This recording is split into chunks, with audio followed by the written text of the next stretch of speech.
Hi, I'm Michelle from the Portland Public Library in Portland, Maine, and I was just trying out my binoculars because it's spring here in Maine, and that means there are birds everywhere. I'm very interested in bird watching, and I found a great book for us to read together about bird watching called How to Find a Bird. This book is written by Jennifer Ward, illustrated by Diana Sudica, and published by Beach Lane Books. How to Find a Bird.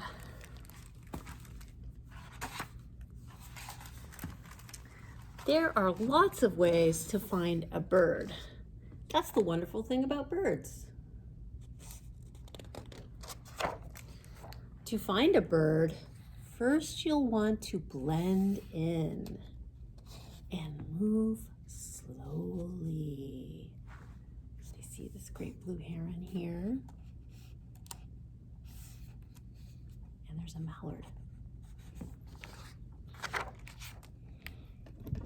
Quiet is good too. So quiet you can hear your heartbeat.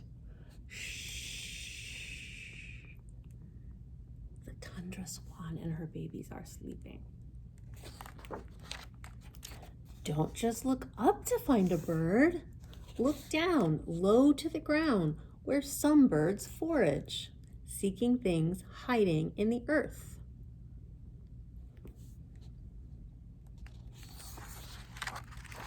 Look down, where some birds sneak snacks.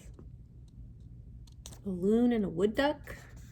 Look down where some birds splash. If you take a walk, watch your step. Some birds nest on the ground.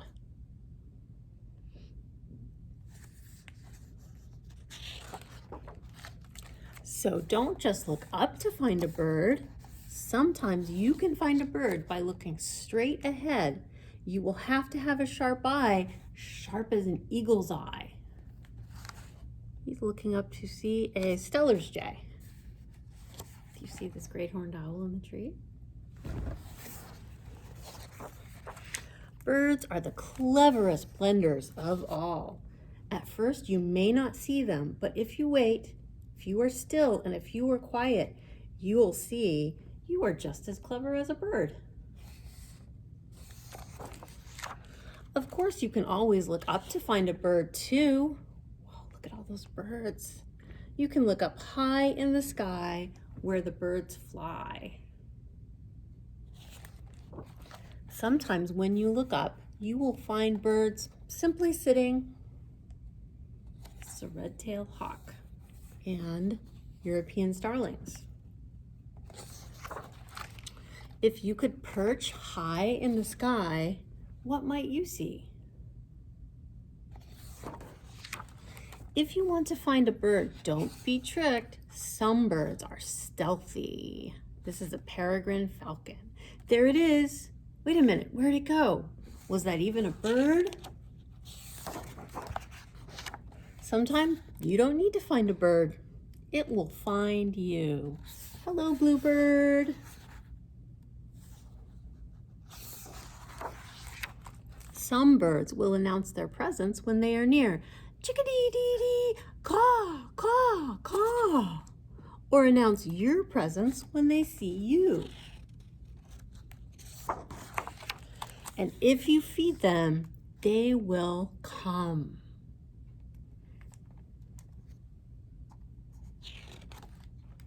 Some birds can't be found at all unless you read about them. These birds are extinct, which means they no longer exist.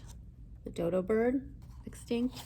Carolina parakeet, ivory-billed woodpecker, extinct.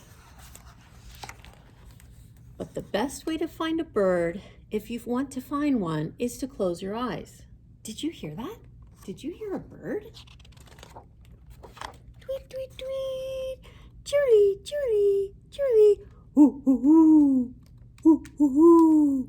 Honk. Witchity, witchity. That's the wonderful thing about birds. And then there's a note in the back that says, we can all be bird watchers. Bird watching is as simple as opening our ears and eyes to the sights and sounds around us. From urban spaces to wild places, even through a window, birds can be found everywhere. And the great thing is, bird watching doesn't require a lot of work, just the practice of being aware of their presence. It can be done for as short or as long a time as you want, during any time of the day and any season. Are you ready to find a bird? Here are some good ways to get started. A simple set of binoculars can be helpful to watch the birds, but they're not necessary. A lot can be seen with the naked eye, such as a bird's general size, shape, color pattern, and behavior. As you spot birds, it's fun to learn to identify them. It's like a game and a challenge. Try these strategies. Notice the details.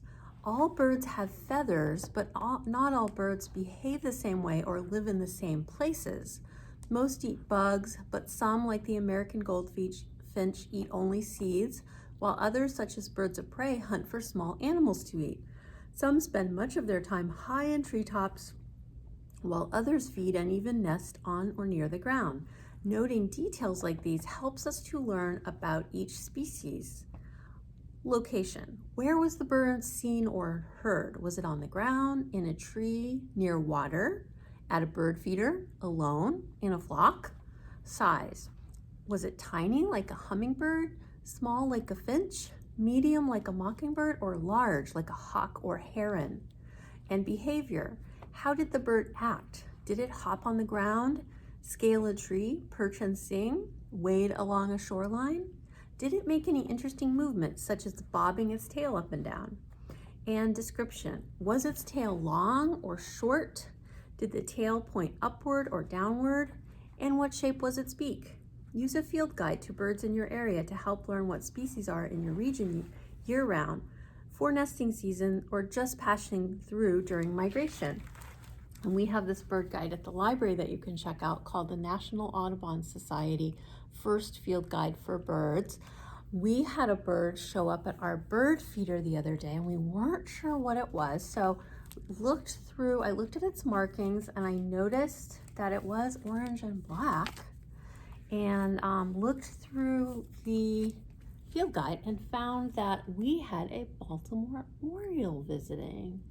And I was able to find out a little bit more about the Oriole, which is that they like sweet things. So we put an orange in our bird feeder, and the Oriole has been coming back every day to eat the orange. We even sometimes put jelly on it. So the field guide you can look up, if you see a bird, you can get the field guide and look up different birds based on their description and find out more about them. Or you can check out Merlin Bird ID, which is an app for all ages made by the Cornell Lab of Ornithology. It uses 5 questions, starting with what size was the bird and what were the main colors. You can even upload a photo of the bird for a visual recognition component. Look for the field marks, the distinctive stripes, colors, spots, or patterns that are found on birds. Some field marks include the beak color, the color of the upper beak and lower beak, an eyebrow stripe, if there's a line over the eye, an eye line through the eye, an eye ring of color around the eye, a throat patch of color such as white on the throat, or wing bars, stripes on the wing. Another fun thing to do is create a life list. Keep a list of the different bird species you see, noting where and when each was observed. You can write the day, the location, the time, and the bird, and you will be amazed to see how your list grows over time. So that's just a little idea about getting started with bird watching. And I have another book to read about bird watching called The Birdwatchers by Simon James. And this is illustrated by Candlewick Press. My granddad is a bird watcher. He tells me bird watching stories, and he always says, "Jess, when I go bird watching, things happen." Once my granddad said, "Jess, when I make drawings of the birds, sometimes they make drawings of me too." My granddad said, "Jess, Sometimes the birds help me when I can't find their names in my bird book.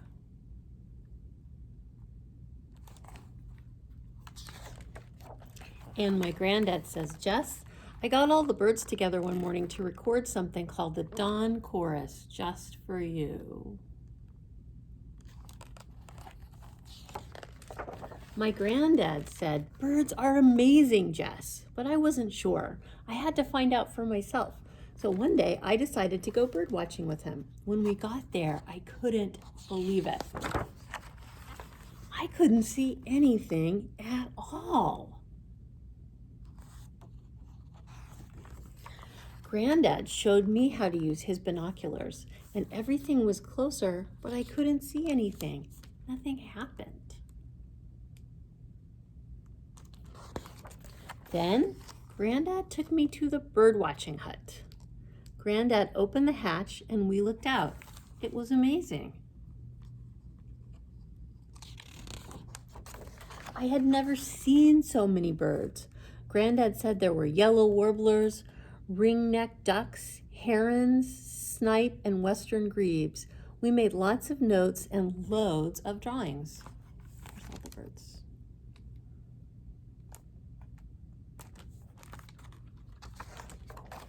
Soon it was time to go. On the way back, Granddad asked me what I liked best about my first day of birdwatching. That's when I thought I'd tell him a birdwatching story of my own. Granddad, I liked it best when the dancing penguins came and shared my sandwich. Dancing penguins, Jess, said Granddad. I must have been looking the wrong way. The end. And another book that I don't have time to read to you, but if you're very interested in bird watching, I would highly recommend, is called Look Up, written by Annette LeBlanc-Kate and published by Candlewick Press. And it has a lot of information with fun illustrations about bird watching in your own backyard. So I would recommend this book. Thank you for joining me for PPL Learns Birdwatching today. I am Michelle at the Portland Public Library in Portland, Maine, and I'll see you next time.